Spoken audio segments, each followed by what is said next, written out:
വടക്ക് പടിഞ്ഞാറൻ പാകിസ്ഥാനിലുണ്ടായ ചാവേർ ആക്രമണത്തിൽ 13 പാക് സൈനികർ കൊല്ലപ്പെട്ടു. അഫ്ഗാൻ അതിർത്തിയിൽ ഖൈബർ പങ്ക്ത്വ മേഖലയിലായിരുന്നു ആക്രമണം. തെഹ്രീക്കെ താലിബാൻ പാകിസ്ഥാൻ ഭീകര സംഘടനയുടെ ശക്തി കേന്ദ്രമാണ് ഈ പ്രദേശം. വിവരങ്ങളുമായി ഐസൻ ജോസ് ചേരുകയാണ്. ഐസൻ, എന്താണ് സംഭവിച്ചത്?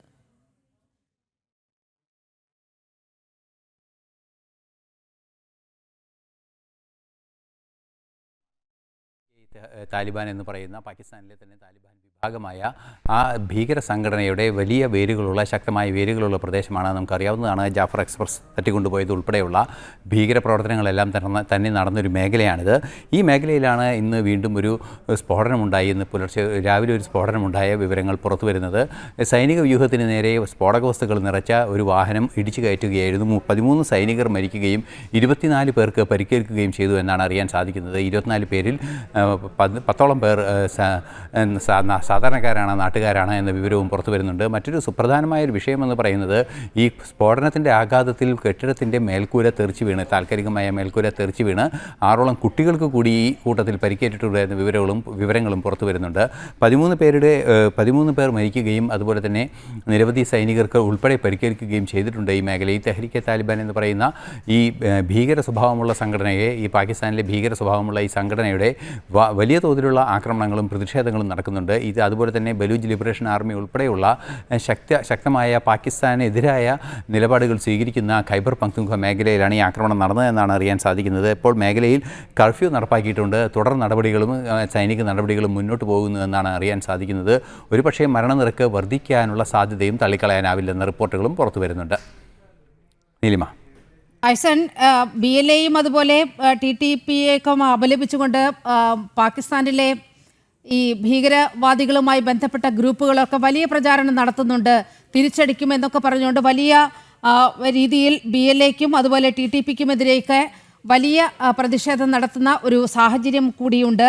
അതായത് ആഭ്യന്തര പ്രശ്നങ്ങൾ കൊണ്ട് കലുഷിതമാണ് പാകിസ്ഥാൻ, അത് അനുദിനം കൂടി വരുന്നു എന്നുള്ള സൂചനകളല്ലേ ഓരോ ദിവസവും പുറത്തു വരുന്നത്? തീർച്ചയായും നീലിമ, ഈ ആഭ്യന്തര പ്രശ്നങ്ങൾ പാകിസ്ഥാനിൽ വർദ്ധിക്കുന്നുണ്ട്. നേരത്തെ നമുക്കറിയാവുന്നതാണ്, 5ഓളം പ്രവിശ്യകളായി മേഖലകളുള്ള ഈ പ്രദേശങ്ങളിൽ 5 തരത്തിലുള്ള പ്രശ്നങ്ങൾ നേരിടുന്ന ഒരു രാജ്യമാണ്. അതിൻ്റെ അടിസ്ഥാന ഭൗമശാസ്ത്രപരമായ പ്രത്യേകതകളും അതുപോലെ തന്നെ മറ്റു വ്യത്യസ്തങ്ങളായ പ്രത്യേകതകളും വംശീയമായ പ്രത്യേകതകളെല്ലാം തന്നെ വലിയൊരു അൺറസ്റ്റിൻ്റെ വേരുകളായി മാറുന്നുണ്ട്, അല്ലെങ്കിൽ അതിൻ്റെ ഒരു ചരിത്രം പേറുന്നൊരു സാഹചര്യമുണ്ട്. ഈ ഒരു പശ്ചാത്തലത്തിലാണ് നേരത്തെ നമ്മൾ സൂചിപ്പിച്ചതുപോലെ ഈ അടുത്ത ദിവസമാണ് ജാഫർ എക്സ്പ്രസിന് നേരെ ആക്രമണം ഉണ്ടായത്. അത് ഈ മേഖലയിൽ തന്നെയാണ്. മറ്റൊരു ആക്രമണം മറ്റൊരു ഇടത്ത് നടന്നിരുന്നു. അതിൽ ചൈനീസ് എഞ്ചിനീയർമാർ ഉൾപ്പെടെ മരിക്കുന്ന ഒരു സാഹചര്യമുണ്ടായിരുന്നു. അത്തരത്തിൽ തുടർച്ചയായി പാകിസ്ഥാനിൽ ഇത്തരത്തിലുള്ള ആക്രമണങ്ങൾ റിപ്പോർട്ട് ചെയ്യുന്നുണ്ട്, ഭീകര ആക്രമണങ്ങൾ റിപ്പോർട്ട് ചെയ്യുന്നുണ്ട്.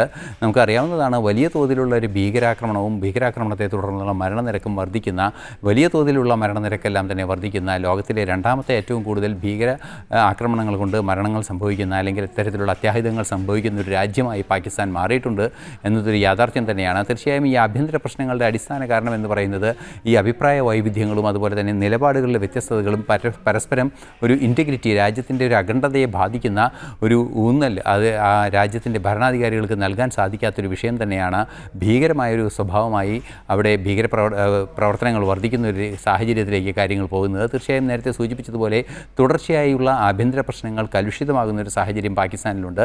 പാകിസ്ഥാനെ സംബന്ധിച്ചിടത്തോളം പാകിസ്ഥാൻ്റെ ആ ഒരു ഭീകര സംവിധാനങ്ങളെ നിയന്ത്രിക്കുന്നതിനെ സാധിക്കാത്തൊരവസ്ഥയിലേക്ക്, അതായത് രാജ്യത്തിന് പുറത്ത് ഭീകരപ്രവർത്തനങ്ങളെ പ്രോത്സാഹിപ്പിക്കുന്നതിന് സമാനമായി തന്നെ രാജ്യത്തിനകത്തും ഭീകരപ്രവർത്തനങ്ങളുള്ള ഒരു പശ്ചാത്തലമാണ് പാകിസ്ഥാനെ സംബന്ധിച്ചിടത്തോളം ഉള്ളത്. വലിയ വെല്ലുവിളി നിറഞ്ഞൊരു സാഹചര്യത്തിലൂടെ പാകിസ്ഥാൻ കടന്നു പോകുന്നു എന്നത് തന്നെയാണ് യാഥാർത്ഥ്യം.